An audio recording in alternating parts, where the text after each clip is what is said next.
Hello, busy dads and busy people everywhere. I just finished my 6 counts and unbeknownst to me, the phone was too full. It stopped filming halfway into the workout, so I will spare you that footage. But I'm very pleased to report that I completed what I set out to do, which was 240 unbroken 6 counts in 16 minutes, 1 rep every 4 seconds. And it was a fascinating workout. I really felt very weak at the beginning. Just heavy and slow, and because I've got into the habit this week, very bad habit of just stopping workouts. Well, hopefully it's not a habit yet, but because I'd created that precedent this week, I was very close to just pulling the plug. But then I thought, what are you going to do, man? You've got 60 minutes of 6 counts that you've got to do one way or another. It's not going to get any easier if you wait. And so just stay in it. And I felt the hope building. One thing I noticed playing back videos recently is that my count has been, very quiet, but also very hesitant. And on the 5th count, the count where your feet jump back in, there was a lag between the feet landing. You could hear the feet landing, the thump of the feet landing, and then the 5.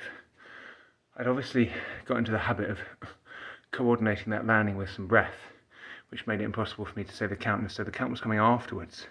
And in general, the count had been feeling like something of an afterthought. And then I heard it playing out. This goes to show you how much is going on in your mind while your body's doing this stuff. I heard that same rhythm playing out and I didn't like it. And so I forced myself to start synchronizing the 5 count with the land. And it's strange, from the first rep of doing that, all of a sudden I felt like I got some of my mojo back. I felt less timid, less afraid, more proud, arrogant.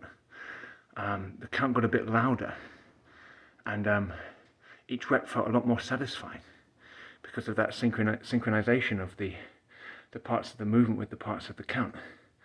And it really built my confidence back. And I was in a sort of fake it till you make it scenario of just declaring to myself, you've got this, it's easy, man, come on, this is yours, go take what's yours. And I was probably in that kind of aggressive, arrogant energy, probably giving up more energy than I needed to, rep by rep. But that carried me through, that swagger carried me through until I realized that I wasn't even at the 8-minute mark yet, which meant I wasn't even halfway. And it was starting to really tell. I reminded myself 8 minutes till 12 is the no man's land of this session, and soldiered through it. But that self-belief was starting to wane. I just knew I was close enough that I had to do it. And it's that horrible feeling sometimes when you know you've got something in you, but you also know how brutal it's going to be. But that if you don't go through that pain, you've got an altogether worse kind of pain waiting for you on the other side, which is the dejection of knowing that you let yourself down. So I didn't. I forged forward. Now I've got to tell you, my friends, these workouts are scary. I remember when I had my guy Alex doing these, he started to come back to me with his tail between his legs, and I would be there saying, come on man, just another minute, you can do it.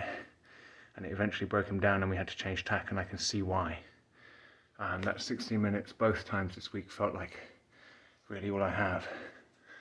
But I'm gonna summon up my conviction and my resolution and see if I can forge forward. Whether I'll be able to go all the way to 20 without some kind of break, I'm not sure.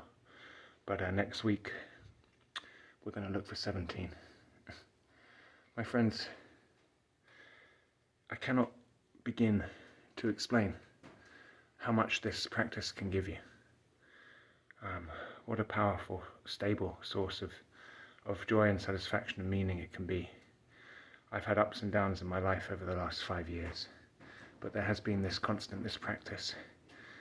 Every week, in every session, there's a project, there's a sense of intention, there's a sense of trying to better ourselves, and an amazing self-respect that comes from that, whether you're up or down in your training.